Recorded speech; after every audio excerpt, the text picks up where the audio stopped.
Hi YouTube, today I'm going to be doing a video tutorial on how to replace the timing belt on your 7th generation Honda Civic or 2nd generation Acura 1.7 EL. The model years that are in those generations is 2001 through 2005, single overhead cam, 1.7 liter VTEC and non-VTEC engines. This replacement procedure does not apply to the SI or the SIR version that uses the 2-liter VTEC twin cam engine.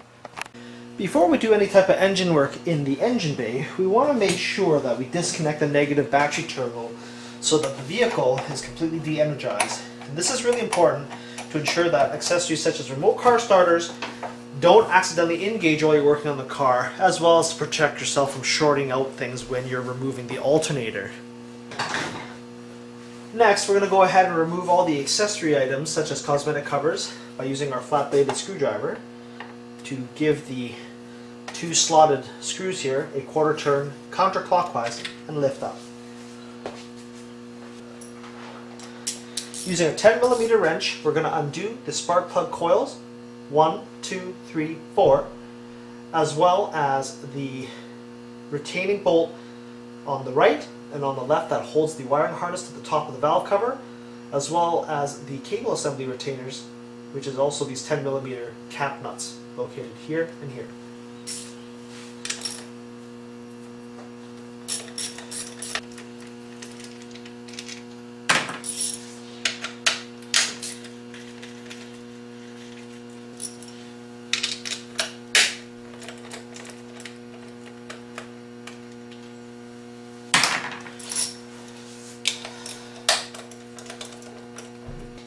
Go ahead and remove the spark plug ignition coils by lifting up and then squeezing the tab on the connector and disconnecting the wiring harness from the coil.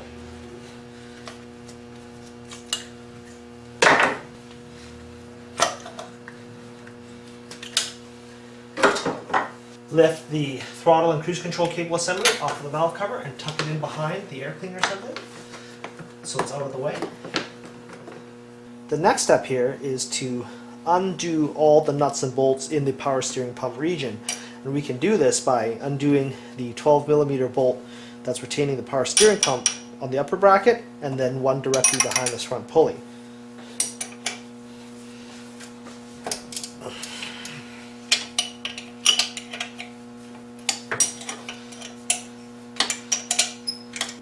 We can gain access to the lower power steering pump bolt by lifting up on the fluid reservoir like this and just sliding it off its bracket. Using a 12mm socket on a quarter drive ratchet, you're going to have to tuck your ratchet in underneath the belt and undo the power steering nut on the lower bracket assembly.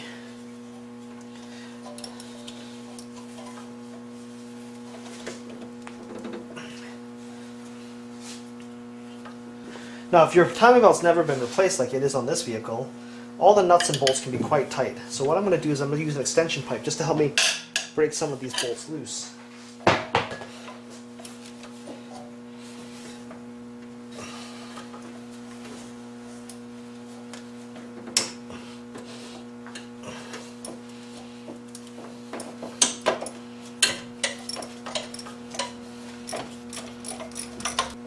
Carefully reach down and then remove the nut by hand.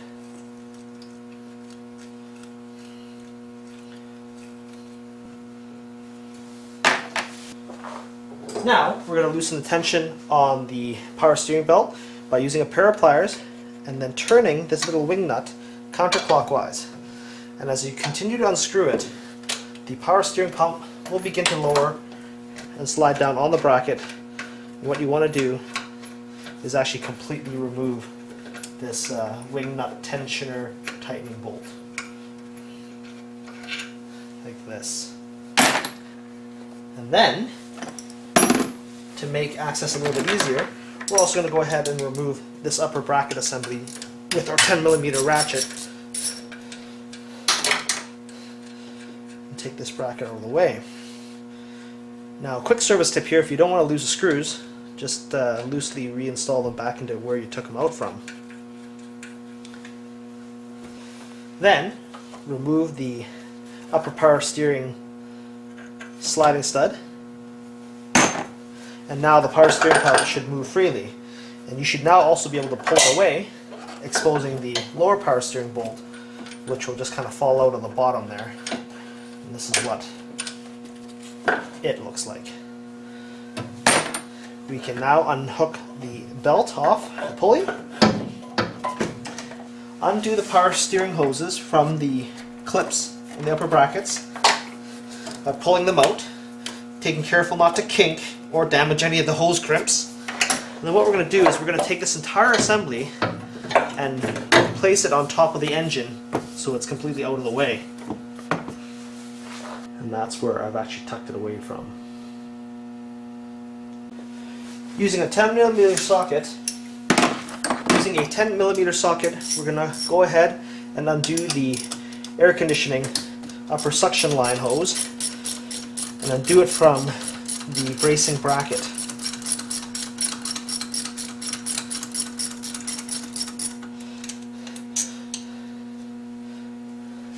Now undo this bracing bracket from the power steering bracket, again with your 10mm wrench or ratchet.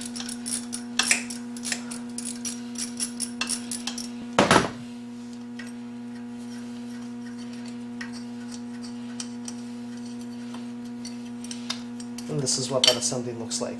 Again, to ensure I don't lose my screws, I'm going to screw them back into the spots that I removed them from. We're now going to take off the upper alternating retaining bracket, or the alternator wiring harness retaining bracket that's directly underneath this air conditioning suction hose. Again, just taking off these little extra pieces here makes our disassembly process so much easier by giving us that little bit of room. Let's disconnect that. That's what that bracket looks like. We can now go ahead and disconnect the alternator signaling cables and power feed cables. And what we're going to do here is we're actually going to unhook this sort of L bracket assembly by pressing on the tab located on the back of this connector down towards the alternator and sliding it off the bracket. We're then going to expose, if you can see this, the alternator sort of sensing connector. And it's a little bit tight in here, so you're just going to have to work it out like this. And this is that retaining tab I was talking about right here. And then we're going to peel back the positive output connector on the back of the alternator to expose the 10mm nut that's used to feed the car with 12-volt power. Now I just changed the view to the back of the alternator to give you an idea of what this back power connector looks like. And so one of the things that I commonly see is that when people actually undo this 10mm nut here on the back of the alternator, they actually damage the voltage regulator isolation post, which is the plastic that surrounds this nut here to protect it from shorting out to the body of the alternator, which is ground. So what we actually need to do is that we need to use a pair of pliers to prevent this wire from wiggling back and forth, which will then enable us to properly undo the alternator power feed cable. And so I'm hoping you guys can see this, but I'm going to take a pair of needle nose pliers in from the front of the alternator to carefully hold the power cable from wiggling. You can see that like this. And then very carefully I'm going to use my 10mm ratchet to undo that nut. And by preventing the cable from shifting around, you're basically preventing it from twisting and then snapping the regulator's isolation bushing. And just as a note, when you're reinstalling this cable, it doesn't need to be torqued down very tight. Just probably 7 foot-pounds or finger tight, as long as the connection is clean. And once I've disconnected that, that's what that little 10mm nut looks like. We can pull the cables away. We can now undo the alternator by using a 14mm ratchet and undoing the upper alternator mounting bolt located right here, and then the lower mounting bolt that's located by the belt area down in the engine bay that you can't see in the video. But if you use a bright light and look, you will see it.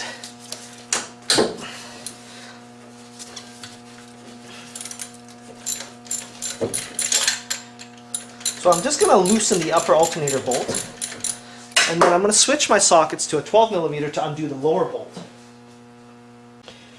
So I can't really have a tripod mounted to show you where the lower alternator retaining bolt is, but basically I just reached down in the engine bay directly below the pulley with a 12mm socket on the end of my 3/8 drive ratchet, and we're going to unloosen that and completely remove that lower bolt.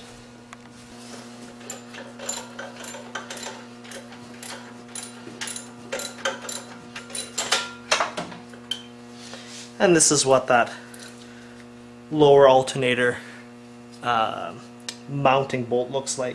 And you can see here that this is the style of the head, so you can't make a mistake of which one you're going to be removing. We can now go ahead and completely undo the upper alternator mounting bolt. Now the reason why we had to remove that power steering bracket earlier from the side of the engine bay rail there is because as you remove the alternator upper bolt, it actually doesn't completely come out. It actually just slides out of the way. And so that extra few millimeters of clearance is what you need to be able to undo the alternator from the alternator bracket.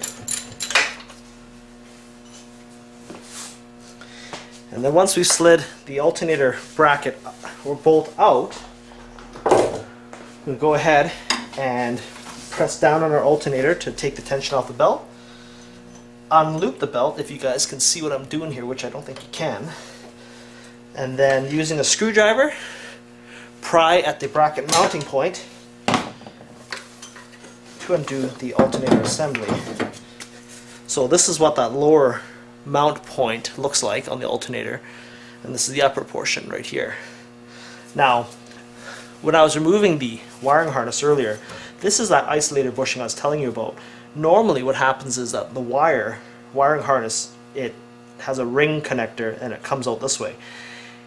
If this was all corroded and really tight and you're undoing that nut, it's going to cause a rotational force on that cable assembly to move together with the nut, which then jams up against the end of this regulator isolator and then basically will cause this to all fall apart and break. And so by using a pair of pliers from the backside and we're holding that cable from shifting back and forth, then it gives us the ability to remove the back nut without damaging the isolation part of the regulator.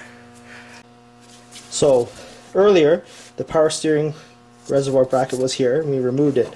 As you can see here, that this bolt goes right to the end of the sidewall here, and as you can tell, if I didn't move that, I wouldn't have enough clearance to actually pull this alternator away. This is why we needed it to be removed. You now go ahead and take the belt off from the crankshaft and the air conditioning compressor below, the power steering hose that we removed earlier, and then we also can now go ahead and unscrew this piece right here, which is actually the alternator belt tensioner. So normally some people would just go ahead and unscrew this by hand, but because of all the dirt and corrosion, that could take forever or be very difficult. So it's just easier to remove that lower mounting stud for the alternator completely and then just let this dangle out and then just pull the alternator and remove it after the fact when you have lots of room like we do here now.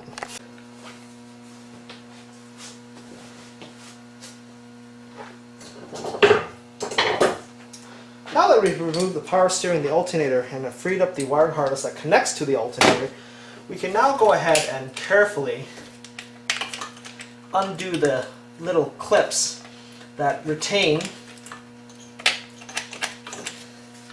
the wiring harnesses to the top of the valve cover and then flip this out of the way. Now, one of the things that make things easier without damaging it is to also disconnect the coolant temperature sensor located here, as well as our EGR valve connector, just so that it gives us a little more slack so that we can flip this harness out. We can now go ahead and undo the 5 valve cover bolts located here, here, here, here, and here. You'll take notice that I did not remove the spark plugs yet, and the reason why I haven't done so is that I want to make sure I protect the internals of the engine from any inadvertent debris that might fall down, such as nuts and bolts, during the disassembly process. In fact, the spark plugs will be likely one of the last steps that we're going to be taking apart.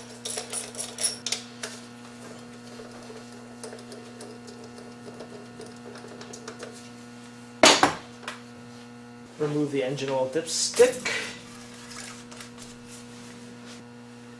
Now, the other thing we need to do is disconnect this air cleaner breather hose here. And we're just going to do so by using our fingers to remove this little clip.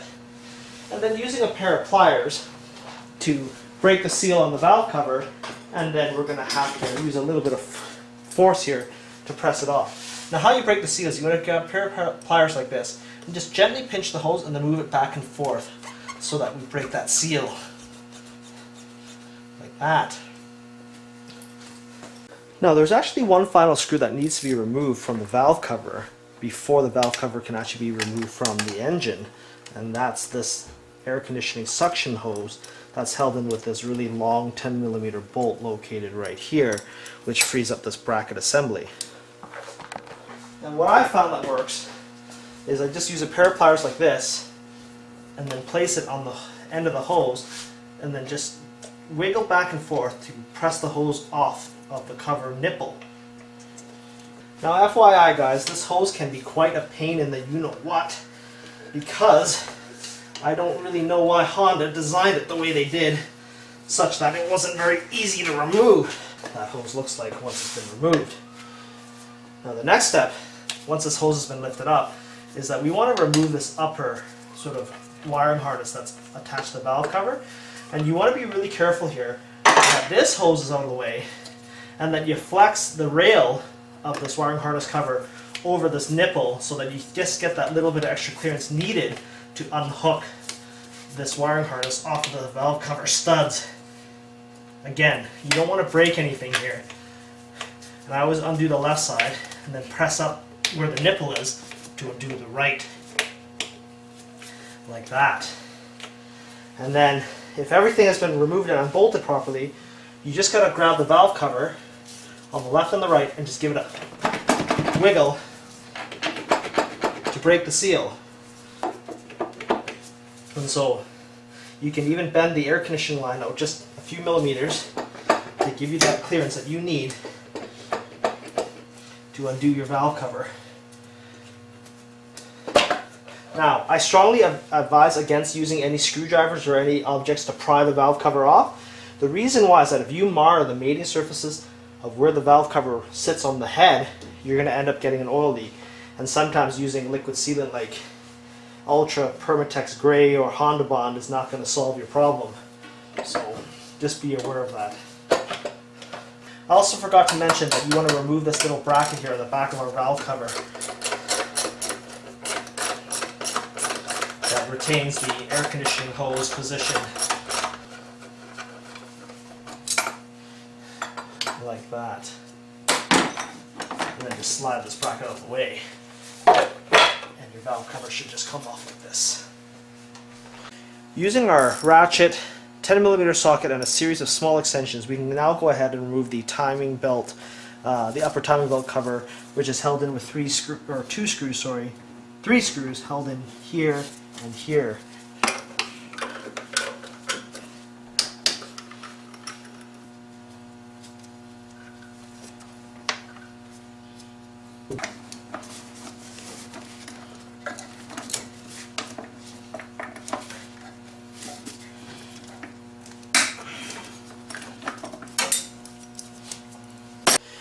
With the vehicle raised and placed on a set of strong jack stands on both the driver and passenger front side, parking brake applied, and the rear wheels chocked, we can now go ahead and remove the driver's side wheel and then remove the lower timing belt cover assembly. Okay. So what I've done here is that I've actually jacked with the vehicle and placed it on a set of sturdy jack stands, making sure that my parking brake is fully applied and my rear wheels chocked. So with the driver's side wheel removed, we need to now expose the crankshaft pulley, which is located behind this lower wheel well cover. And we can gain access to this by using two flat-bladed screwdrivers to remove the little pop rivet located here and right inside there.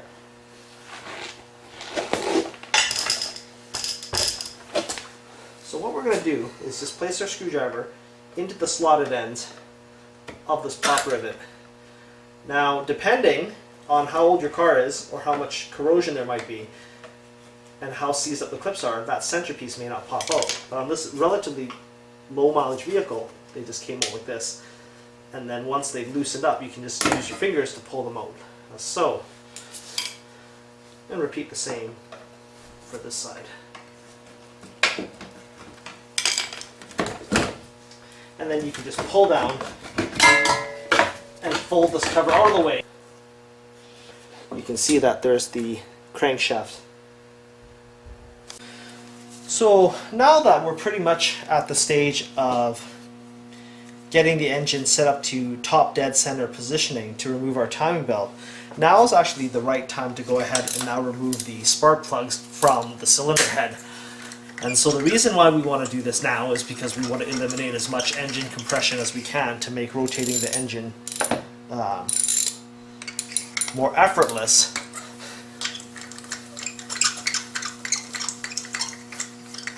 So now that the spark plugs have been removed from the engine, we're now ready to preset the engine at top dead center in preparation for us to undo the crankshaft bolt and begin the timing belt removal process. But in doing so, we need to make sure that we have our relative cam and camshaft positioning set accurately so that we don't make the fateful mistake of mistiming the motor and then damaging all the valves upon engine startup or rotation.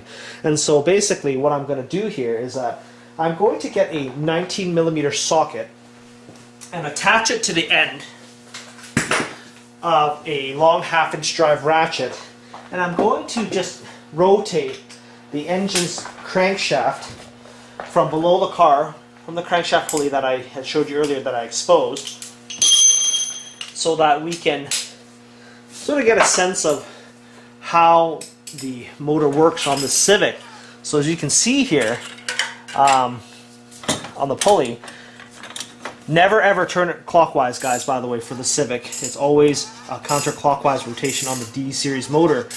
But basically, what I'm trying to do here is I'm trying to look at these different segments on the camshaft sprocket, and I'm going to look for one that says up on it. Now, I know you guys will not be able to see this in my video just because there's no one holding the camera for me.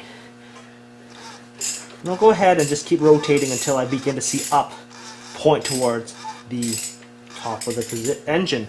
So I see up located here, which means that 90 degrees to the left and to the right of this, I'm going to see a little notch actually cut into the cam sprocket located at the front, and then another one, if you can see it, located at the back. And so how we know this engine is top dead center is that this little notch right here, okay, if you can see that, there's a notch right there where my screwdriver is. This has to be exactly relative to the flat part of the cylinder head. And so the easiest way how I do this is I get myself a metal ruler from the stationery supply place and I place it flat on the head. Wow, this leading edge at least is flat against the cylinder head. And then what I'm going to do is I'm going to use my ratchet and I'm just going to turn it such that I know that the relative line on the sprocket here lines up with this leading edge of this ruler, which is indicative that it's flush with the cylinder head, and making sure that the little up letters are stamped, are pointing directly straight up on the engine. Now here's a service tip for you. So using the camshaft sprocket and ruler alignment method is a sure way of telling whether the upper portion of the engine is aligned properly. But another way that you can double check your work is to take a look at the crankshaft pulley and the relative 0 degree timing mark that's sort of sticking out of the lower timing belt cover. As you can see here, looking down at this little pointer, you can see that I've got my white timing mark from my crankshaft visible through that V channel right there, and that lone notch in our crankshaft pulley indicates that that's 0 degrees top dead center. And then to the left of that, you'll see that there's 3 marks with the middle one painted red, which indicates sort of the timing advance, which on this particular car we're not concerned about. Never, any under circumstances, align this V channel with any of those 3 marks located to the left of this image. So this is another way you can tell that your crank and camshafts align properly. Now, if this mark is off ever so slightly, as long as it's between that V, it's sufficient. If you are off too far ahead, say you move the crankshaft too far to the left, never, any under circumstances, rotate the engine clockwise to align it. Always do a full engine cycle by continuing to turn the crankshaft pulley counterclockwise. Okay, so now that we've got our engine aligned to top dead center and we've double, triple, quadruple checked our alignment, making sure that the engine orientation is where it needs to be, we can now use our nifty crankshaft holder tool, which I believe is a 50mm outside hex tool. This particular one I actually bought directly from Honda, and I believe it's made by Mac Tools. Really expensive, but you can buy a cheap copy version of it from your local AutoZone, I believe. We're going to go ahead and now place this tool into the cutout here of our crankshaft pulley.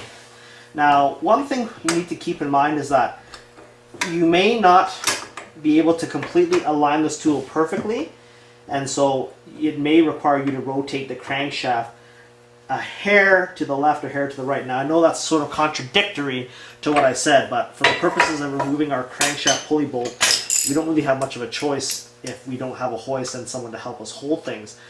Fortunately, in my case, I'm only off by maybe a millimeter or 2, and so I can make this slight adjustment, and then I'll show you how to realign your crankshaft and camshafts because of this movement. How we're going to break this bolt loose is that we're going to now put our 19mm socket and a series of extensions and our breaker bar onto this bolt. I use a cheater bar on a series of extensions. This bar, by the way, is probably 6 feet long. I'm just gonna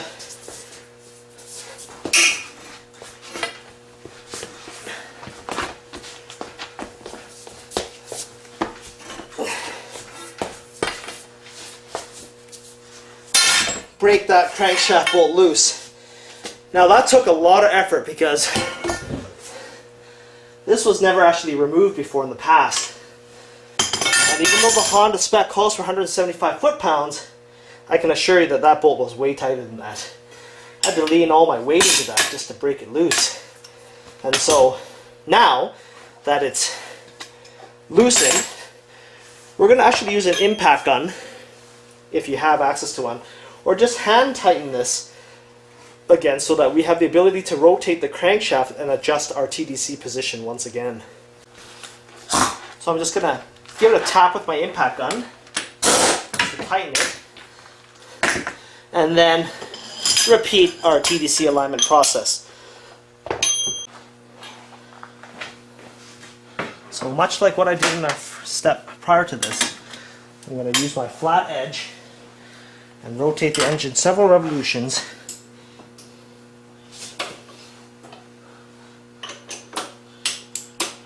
to get my engine crankshaft and camshaft position right. Now, some argue that they should loosen the crank bolt and then do this step to align, but I'd rather not, making sure that my engine's actually in time. It's essentially doing a double check, if that makes any sense. And I actually didn't even move the crankshaft all that much.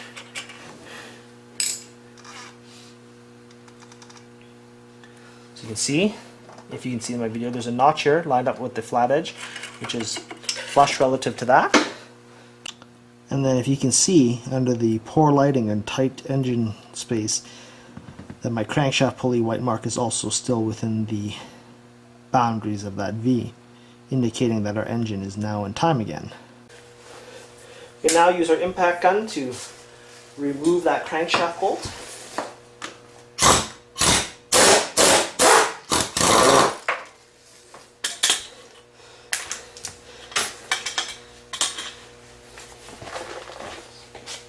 And then very carefully wiggle the crankshaft pulley off of the crankshaft itself. Now, one thing I want you guys to keep in mind is that inside here there's a little wood rough key that might drop, so you might want to just put your finger against it. It's this tiny little metallic piece that just pops off, and it's a pain to find.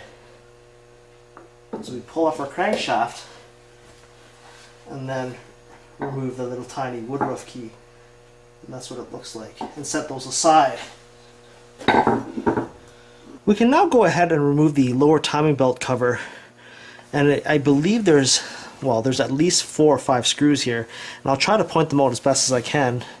There's one here, one here, one here, one inside there, and Now when you're removing the lower timing belt cover, once you remove the 4 screws, you also need to make sure that you use a screwdriver or your fingers to remove this cable out of this little cable channel for the crankshaft position sensor.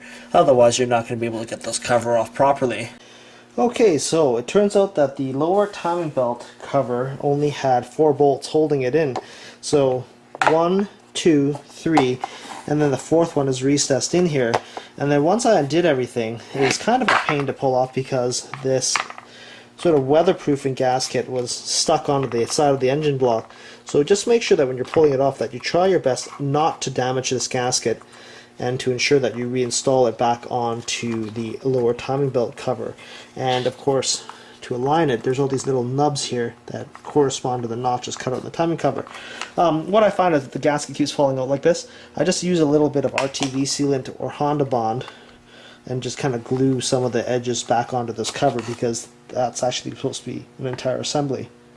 The other thing I want to mention here about the upper timing cover is that there's actually this groove right here, and this is where the crankshaft position sensor that plugs in way down here at the bottom sort of rotates up and is sort of pinned to the side of the engine block. So when you're removing this, you're going to also have to just use your fingers and just kind of pry that wiring harness out that would reside inside of here.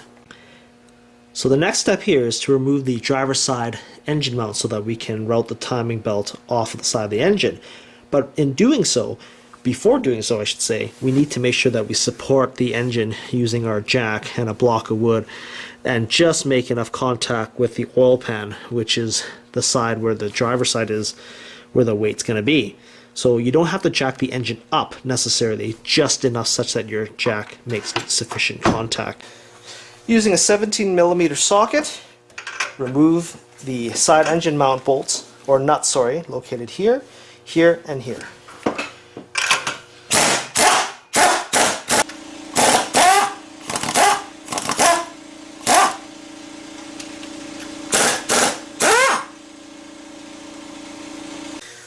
So here's an example where you're removing a side engine mount bolt and then suddenly the stud comes out of the actual engine mount assembly.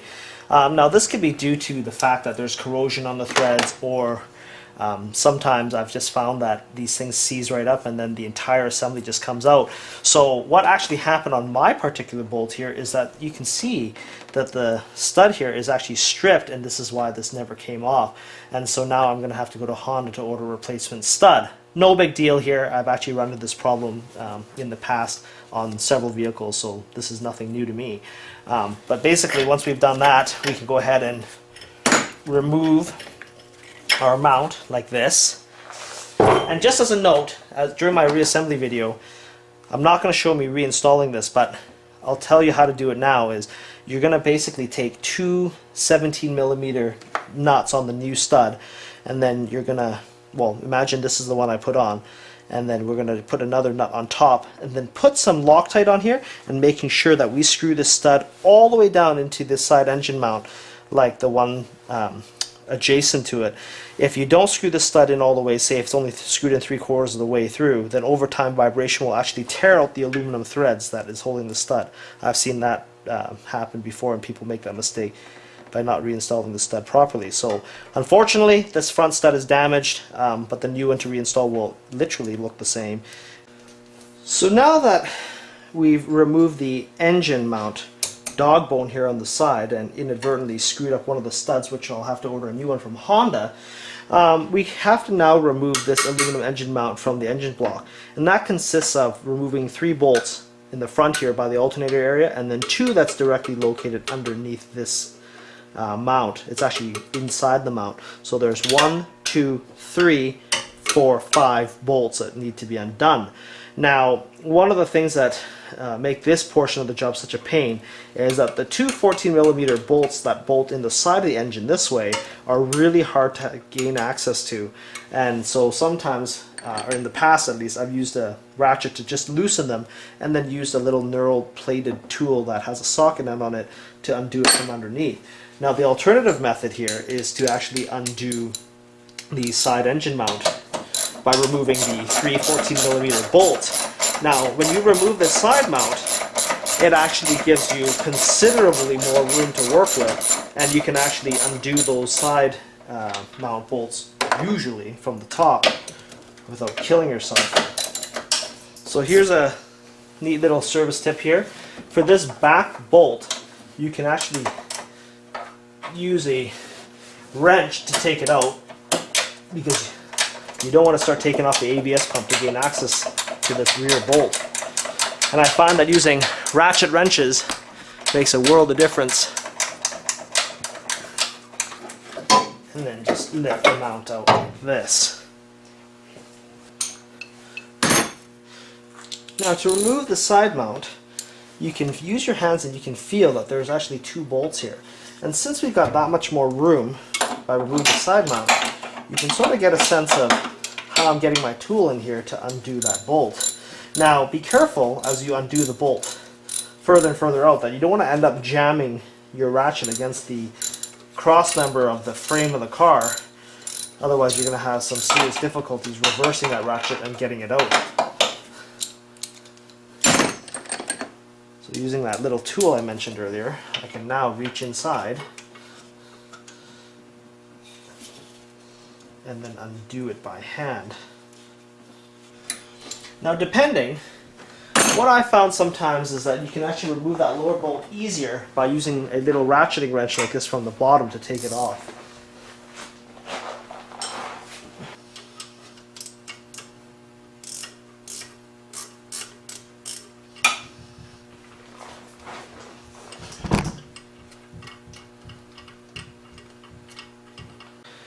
You now go ahead and undo the front bolts by sliding that alternator bolt out of the way, and then reaching in underneath behind here to access this bolt by the exhaust manifold.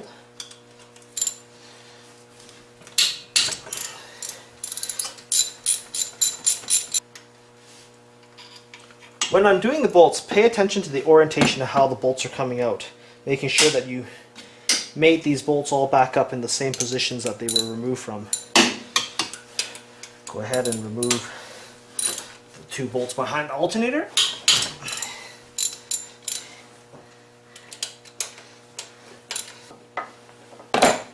And then carefully remove this engine mount assembly from the engine bay, taking care not to drop any of the bolts out from the mount.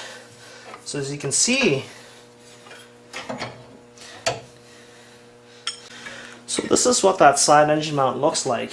And so I had mentioned earlier in my video that the side mount bolts were actually a slightly different length, and I actually stand corrected. They're actually identical in length.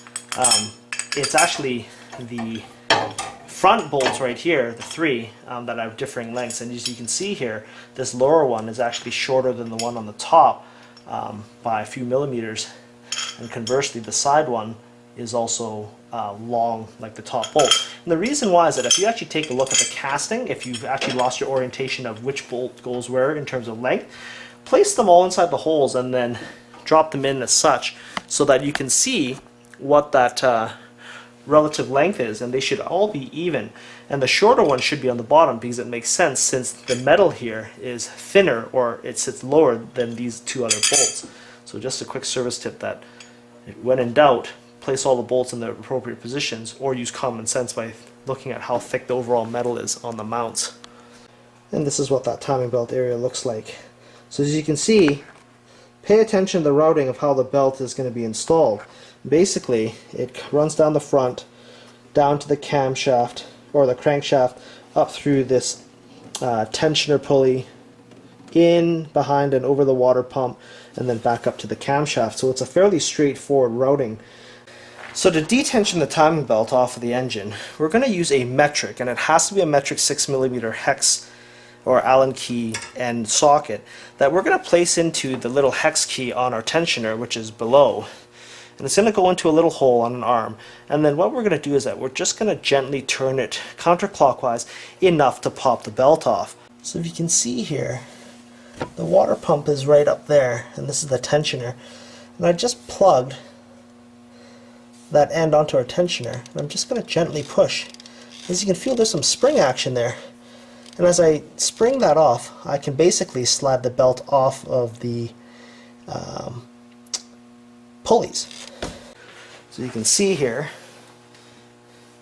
I'm going to gently push enough and just slide our belt off of my camshaft pulley.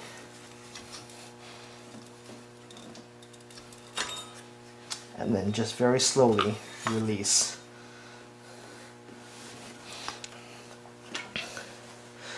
Now, to pull off the belt from the crankshaft, all we have to do is just carefully pull out the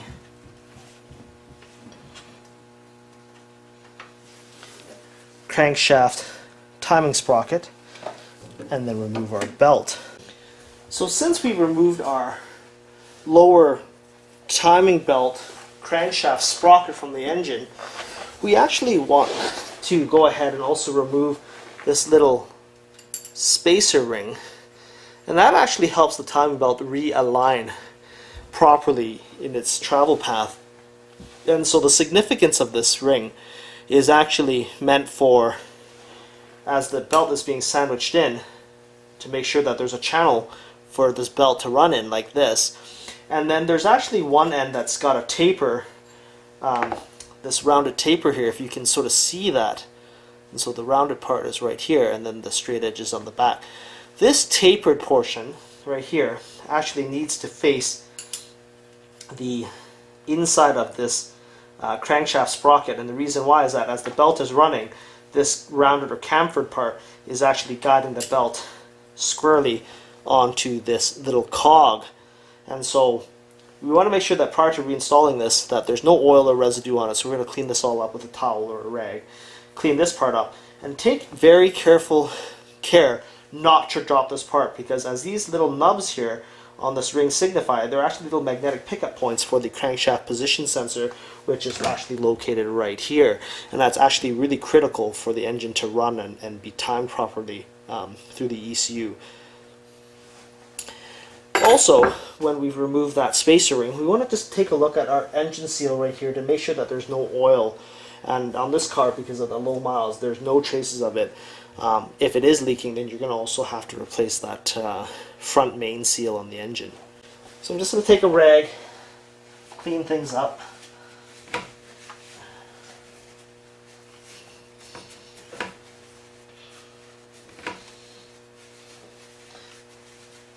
Just wipe things down and make sure they're nice and clean. And then I'm going to also clean my spacer ring here.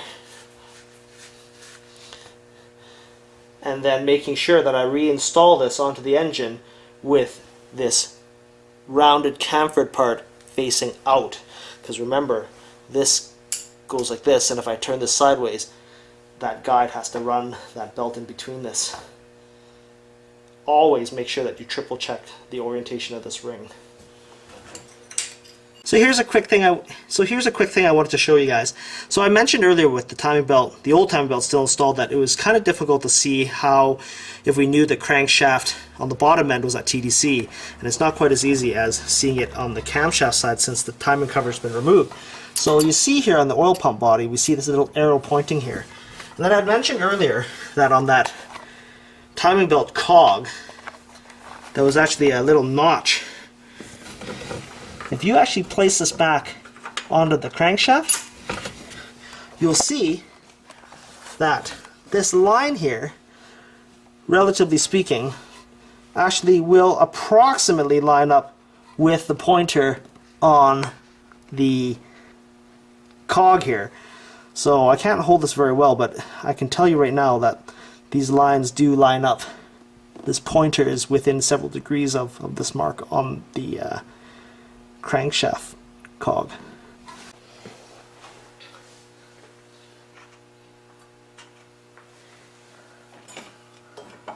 So what I'm going to do is I'm just going to place my timing belt onto my cog and then reinstall the cog.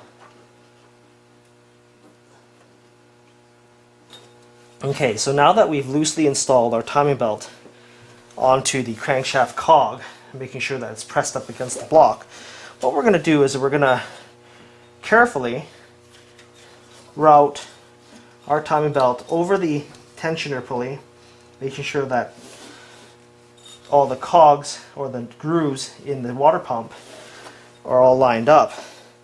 And then so the last step is to make sure that all the teeth are in the notches, and then what we're going to do is we're going to detension our belt and pull up on the back of our timing belt gently such that we have the ability to stretch or to loop, this timing belt onto our camshaft. And if everything goes well, you should actually be able to easily slide the new timing belt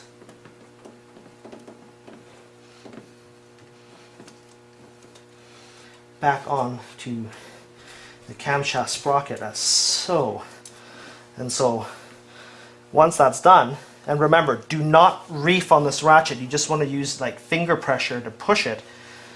So we do rehash here: your crankshaft cog up over your idler onto your water pump, and then when you're ready to slide it onto the camshaft pulley is when you detension the system and then pull gently up on the backside of the timing belt, and then that should, by default, the teeth should automatically line up with the camshaft sprocket teeth, and then everything should just slide in like it did as shown. And then so you just want to double check to make sure that that cog on the bottom is pressed up against the block, that you can see the spacer with the proper taper in the right direction. You want to make sure that the belt is going over this tensioner pulley properly. You want to make sure that all the teeth line up in your water pump and lined up squarely up against this ridge here, and then with minimal effort you should be able to get this on. What I'm going to do here is install my Woodruff key and then carefully reinstall my crankshaft pulley,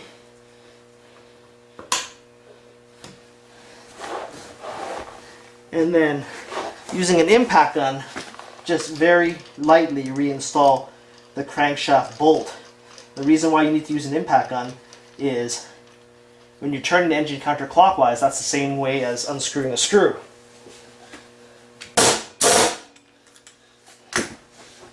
So I've installed my Woodruff key and my crankshaft pulley back on. I'm just going to give the engine several rotations very slowly, counterclockwise, to make sure that my timing belt, for one, self-tensions back to what the auto tensioner is supposed to tighten the timing belt to, and to make sure that I feel to see if my pistons are interfering with the intake and exhaust valves. And you would know because it takes no effort to rotate the engine, and if you've mistimed the engine, you'll feel some resistance during your turning, and the moment you feel any, you need to immediately stop.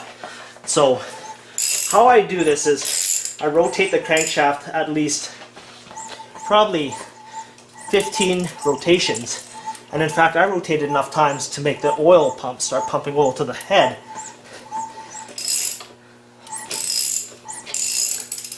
And so once I've done that, I take my flat edge ruler again, look for the up on the crankshaft pulley,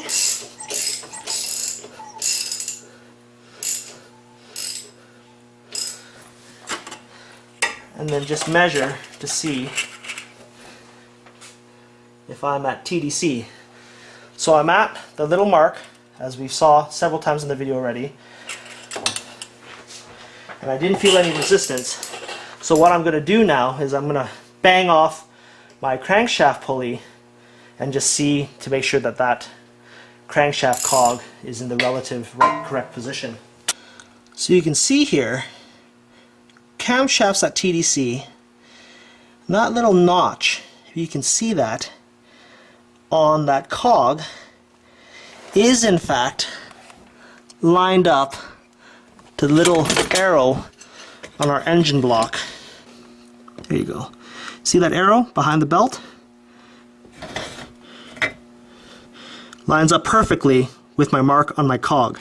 And we can again verify that once we installed the lower covers and everything else. So another thing that I like to check before I put on the engine mounts and the covers is to make sure that I push on the front of my timing belt. And as you can see here in the video, it doesn't really deflect much, but then with just a little bit of light finger force, it doesn't really move. And just to make sure that there's no weird things like the belt, coming off of the pulleys or looking like they're tracking all crooked, you should always see just a tiny edge of this camshaft sprocket, and the edge of the idler pulley should be flush with the side of the belt. And of course, the cog on the bottom there will fit perfectly between the spacer and the magnetic tipped end of our crankshaft cog. So now let's go ahead and reinstall the side engine mount.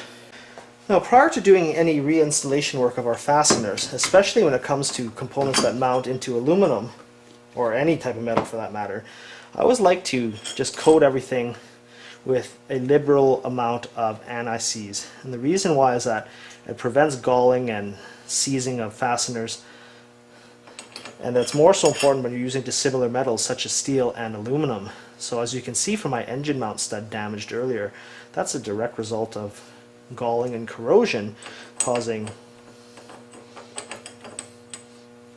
the need for me to replace more parts on this car. So what we're going to do here is that on the side mount, I remember which bolts I took off from the front, but I have to remember to keep the side bolts sort of pre-installed and then slowly and carefully realign them and reinstall them on the engine.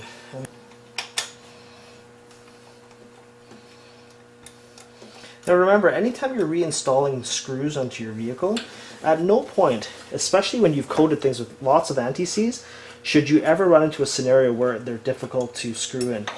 If you even feel the slightest amount of resistance, stop and reevaluate whether or not you're stripping or damaging the fasteners.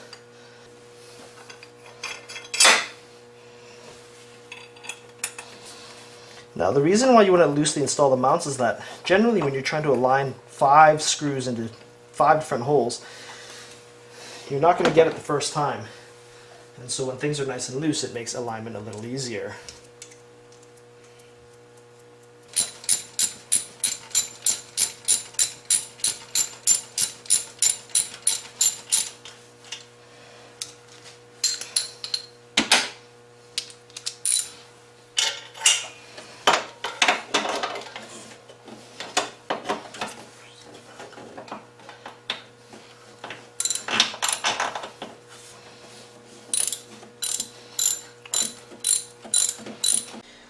So before I installed my lower timing belt cover, I had that problem where this rubber gasket was kind of coming off. So what I did was I got some of this product here called Permatex Ultra Gray and basically just applied a little blob of it inside the little channel there just to hold this gasket in place so that it doesn't fall out.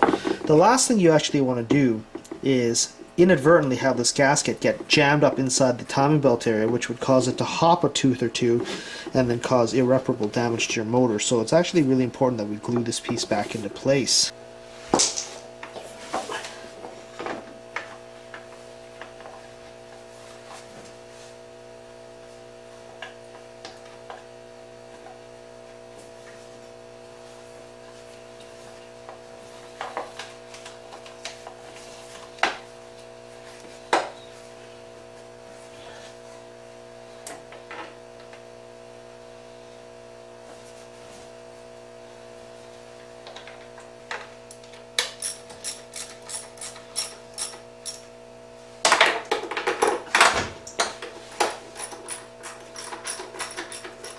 Once we've reinstalled the cover, make sure that you take the crankshaft sensor cable here and push that back into this little channel here on the timing belt cover to secure the cable. We can go ahead and reinstall the woodruff key into the notch on the crankshaft, and it should sit flush with the face of the crankshaft. It might just stick out like a hair, but generally speaking it's quite flush. reinstall the crankshaft, paying careful attention to the woodruff key, that it stays in place on the notch on the crankshaft pulley.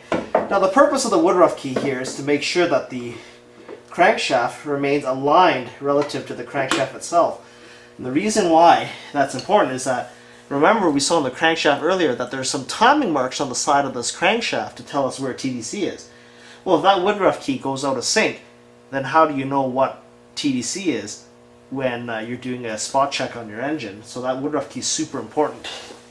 The next step here is to lubricate or install the crankshaft bolt, but prior to doing so we need to lubricate the threads thoroughly with some engine, or in my case I'm just going to use some 3-in-1 oil from a squirt can. It works the same.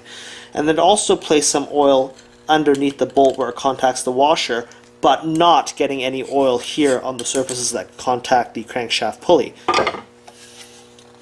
So to do this, squirt some on and then squirt some in underneath the head of the bolt, and then just give that a spin, and then I'm just going to screw that in.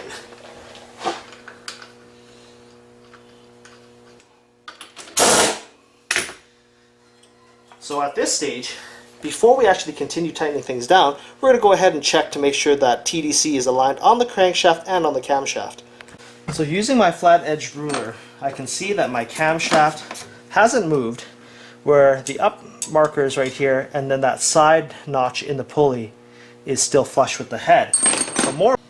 Okay, so we said the camshaft was TDC, and as you can see here, the timing mark on the timing cover after we reinstalled it is also at TDC. Tighten the crankshaft bolt until I hear a click. So we want to make your torque wrench click at least 5 times to ensure that things are tightened down properly. You can now go ahead and reinstall our engine mount. This side here.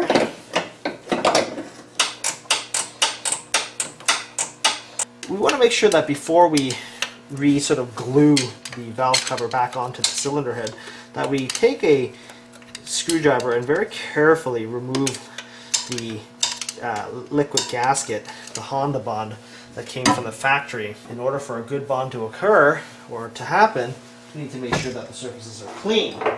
Now, you don't want to just start scraping away. You need to be really careful not to gouge the cylinder head surfaces. So I just sort of use a pair of needle nose pliers and a screwdriver, and I just kind of pick away and pull off what I can until the surfaces are clean.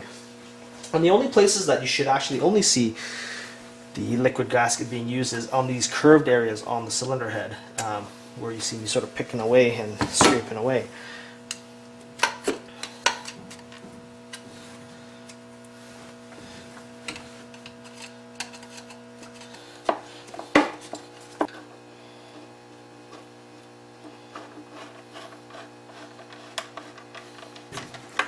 Next, we can go ahead and reinstall our spark plugs, paying careful attention to ensure that the crush washer here is flush against the body of the spark plug, and making sure that you've coated all the threads thoroughly with anti-seize compound. Now, as a service tip here, you want to make sure that when you're reinstalling your spark plugs that you never use a ratchet or a tool, a power tool to reinstall them. You want to hand thread everything in so that you don't run into a cross thread situation, which would require major head repairs. And you also want to make sure that you don't over torque them. Now, the reason why I'm reinstalling these right away is that when I'm reinstalling my valve cover and anything on top of the motor, I don't want something to inadvertently fall into the engine. So next, we're going to go ahead and prepare our valve cover so that it can be reinstalled onto our engine. And we're going to do this by just giving all the surfaces a good wipe to remove all the oil, and to remove any gasket, liquid gasket that was used from the factory on these little corner points right here, here, here, and here. What we're going to need here is we're going to use this Permatex Gray product, and then we're just going to get our fingertips and apply a small amount of this liquid gasket onto those curved corners of our valve cover gasket, like this. And you don't need a lot, you just need a little bit. Just kind of dab it up and down. Do the same for the other side. The reason why we need liquid gasket is that because there's a 90-degree transition corner where oil could potentially leak. And so as a precautionary measure, Honda recommends that you use some Honda Bond or equivalent sealer, which is really actually Permatex Ultra Gray, on those surfaces. So after 5 minutes has elapsed and the liquid gasket has had some time to set, what you want to do is you actually want to pull these studs out as far as they'll go in the valve cover, such that they're all flush on the inside with the surfaces. Don't pull too hard because you can actually rip the grommets right out. You just want it pulled out such that on the inside here you can see they're just at the flush of the inside of the valve cover. And so to reinstall it, what we need to do is just carefully tuck the right hand side in first. Just double check, make sure nothing's in your way, is to tuck it over such that you clear the air conditioning hoses. And then as you're doing that, just slide everything into place and it should just kind of fall onto the valves or the cylinder head, and then get it to seat like so. And so when it's pressed down, you'll see here on the sides that it's nice and flush at the timing cover, or it actually covers the lip, and that the spark plug tubes here, they all protrude and they're nice and smooth and everything looks like it's fitting good. Now, one thing I like to do when I do a reinstall is that once everything's down, make sure there's no gaskets hanging and dangling out the side of the cover. I just give the cover a good wiggle like this, and then I begin tightening down the valve cover bolts. Now you're tightening down your valve cover bolts, you just want to carefully, using a ratchet or your hand, just feel and sort of pre-thread the studs back into the head. And again, as you can see, there's no effort involved in screwing these things in. Very much like how you install spark plugs in all your other screws on your vehicle, you don't want to cross-thread something like this, otherwise you're never going to be able to get this fixed properly. So everything went in really smooth. What I'm going to do is that I'm going to tighten the valve cover bolts in a staggered pattern, starting with, I'm just going to tighten the top left, and let's tighten the lower center, top right, furthest left, furthest right. And again, as far as torque is concerned, it's about 9 foot-pounds, just hand tight really. I'll remove the alternator tensioner piece, which is this little bracket on a bolt. And so more often than not, corrosion and dirt make it extremely difficult to take out. So what I do is I spray the threads down with WD-40, and then I use a pair of pliers to hold the ear against the bracket, and then use my wrench or my hands to sort of undo this bolt.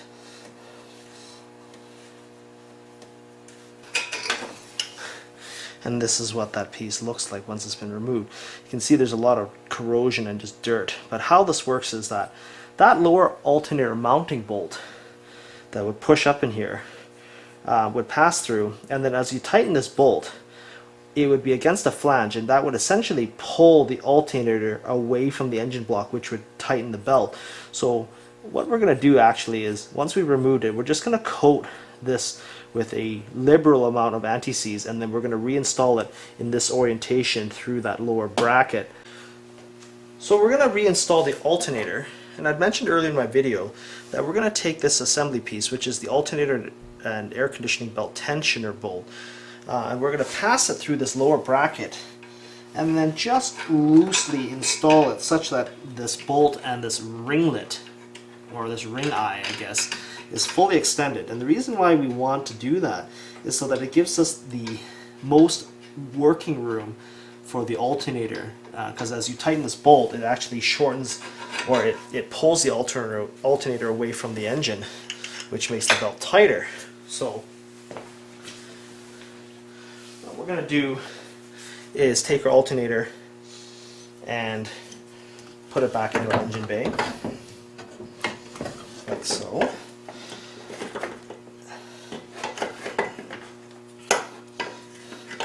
And and then just loosely tighten the upper 14mm bolt.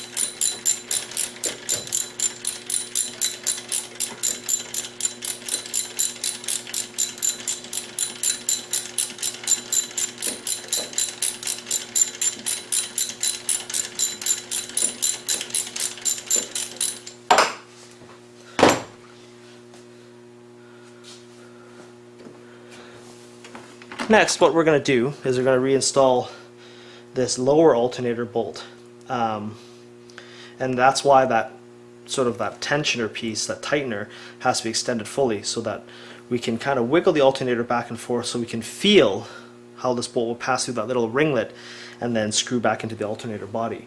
Since the alternator is made out of aluminum, use lots of anti-seize compound again. Now, if you're struggling to get that lower alternator bolt in from the top, you can always still go through the open wheel well where the timing belt and the crankshaft pulley was. And see, and that's basically what it looks like installed. Now, sometimes you have an alignment issue with the slider bracket, which is this piece right here. And so right above my light, you see there's that bolt. That's a 14mm bolt that you can loosen up that will also help that slider rail shift up and down just a little bit. This is especially true if you're using alternators that are rebuilt, or if things have shifted around, that it sometimes helps to loosen this bolt right there, which will help give you more vertical adjustment onto your alternator lower mounting bolt. We now go ahead and reinstall the alternator and AC compressor belt, and we just simply route that over the outer edges of the crankshaft pulley, compressor, and alternator. Again, having the open wheel well on the bottom really helps making this installation process a lot easier. To tighten our belts, we're going to go ahead and tighten our little thumb knob that we had removed earlier. Once the belt has been sufficiently tightened where there's not very much movement on the belt, tighten the upper and lower alternator mounting bolts.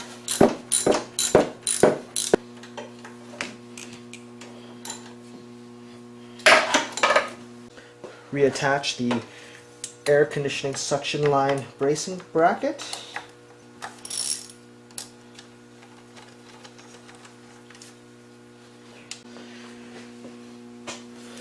Flip the engine harness over and then reinstall them. Plug in your EGR valve, plug in your coolant temperature sensor, reinstall your spark plug ignition coils,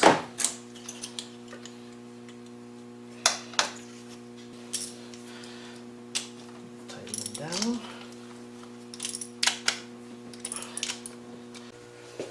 reinstall your alternator power connector,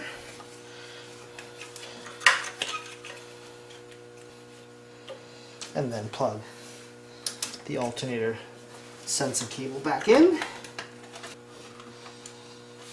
and tighten that nut on the back. Now when you're tightening this nut, it just needs to be snug. It doesn't have to be torqued down or anything like that, just because there's no value in doing so. Plug in the camshaft position sensing cable, located here. Make sure it has a solid click, and then reinstall the weatherproof boot into the valve, into the timing cover. Reinstall the alternator bracket clips.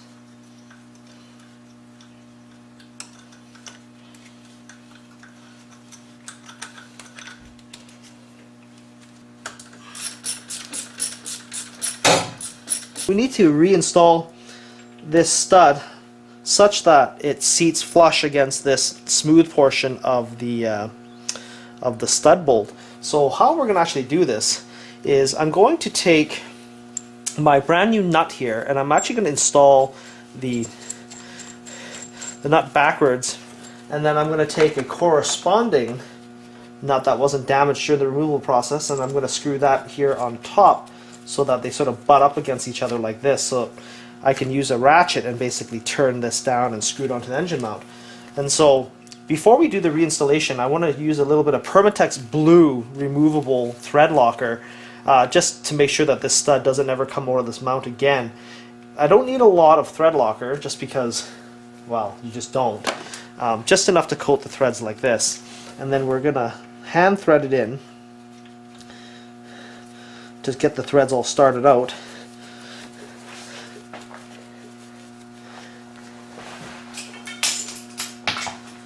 And then using our 17mm ratchet, we're going to go ahead and just install the stud into the engine mount.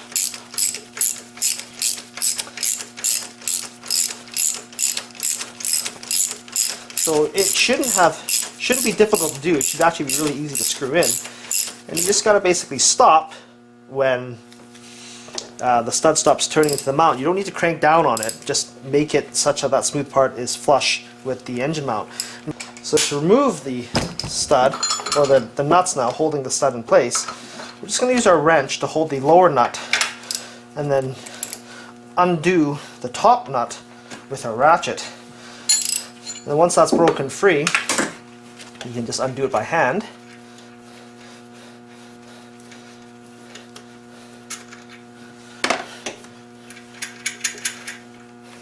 Then remove the next nut after that.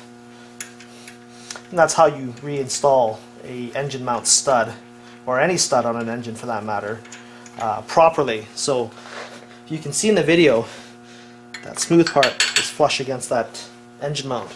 So we now go ahead and reinstall the engine dog bone by dropping this in.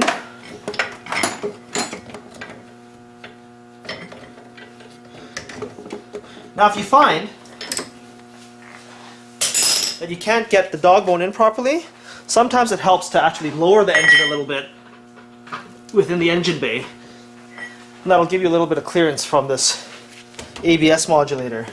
And once you've got that dog bone loosely installed, carefully raise the engine up again. And just give the dog bone a wiggle until it just naturally falls into place. And then what you're going to do is you're actually going to jack up this engine up until this aluminum engine mount contacts the dog bone, which tells you that it's at the proper height. Not that it matters, because once you tighten everything down, it'll tighten up, but it's get your geometry right the first time and you're better off. Now to tighten them, I just give it a quick bang with a impact wrench or gun.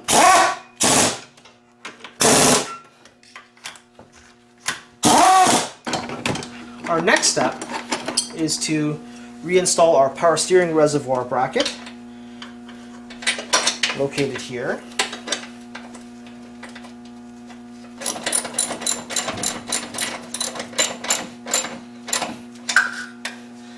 And then bring your power steering pump over from where you left it on top of the motor, and then just fish the corresponding bolts. This is the lower bolt through the bottom hole here on the bracket, and then through the lower portion of the pump.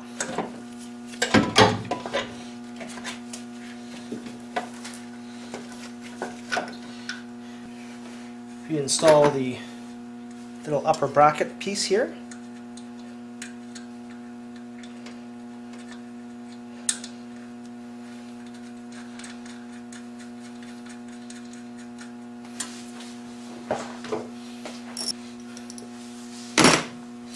I forgot to show you guys in the video that I also reinstalled this little air conditioning suction line securing bracket. I don't think that was in the video.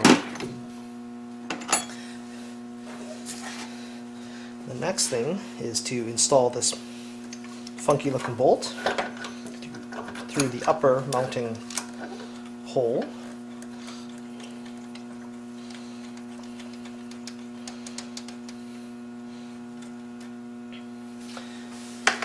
And then reinstall your power steering tensioner wing nut bolt.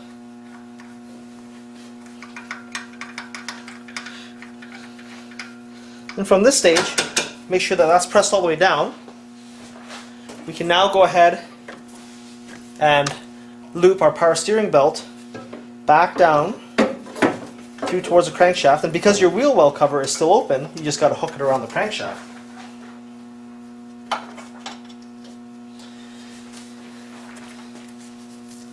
Tighten the power steering pump belt by carefully lifting the power steering pump up to tension the belt, and to make it easier and faster to turn this tightening knob.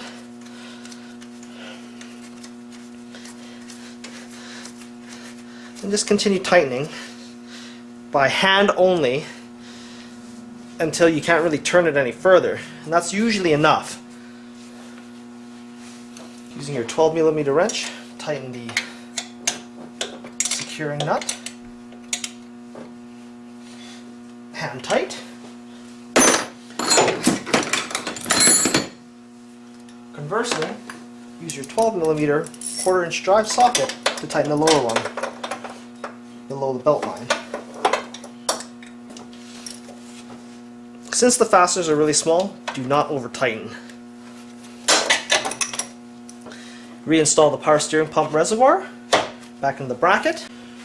Clip the power steering hoses back into the appropriate brackets.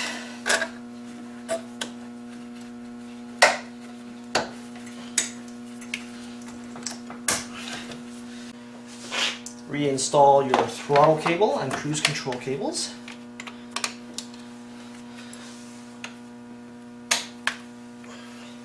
And secure them with the cap nuts.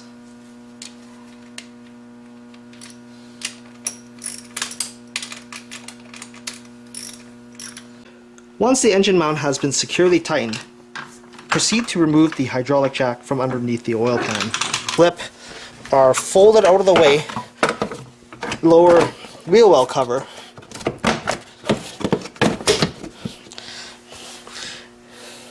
and reinstall our little securing clips by pressing the holes and then pressing down into the locking position.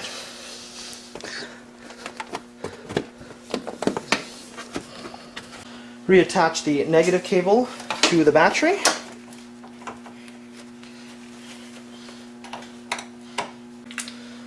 And reinstall our top engine garnish trim cover.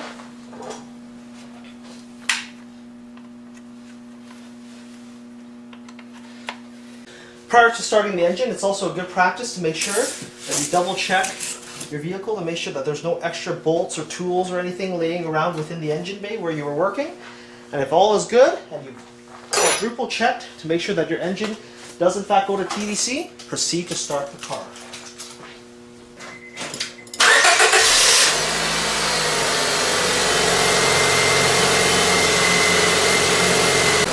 So as you can see from my video demonstration, replacing a timing belt on your 7th generation Honda Civic or 2nd generation Acura 1.7 EL single overhead cam, VTEC and non-VTEC engines is a fairly straightforward process. In total, I've spent maybe about 3 hours of time, and parts costed me less than $60 for a genuine Honda timing belt and even a replacement engine mount stud and nut. I hope you found this video useful and informative. Rate, comment, and subscribe.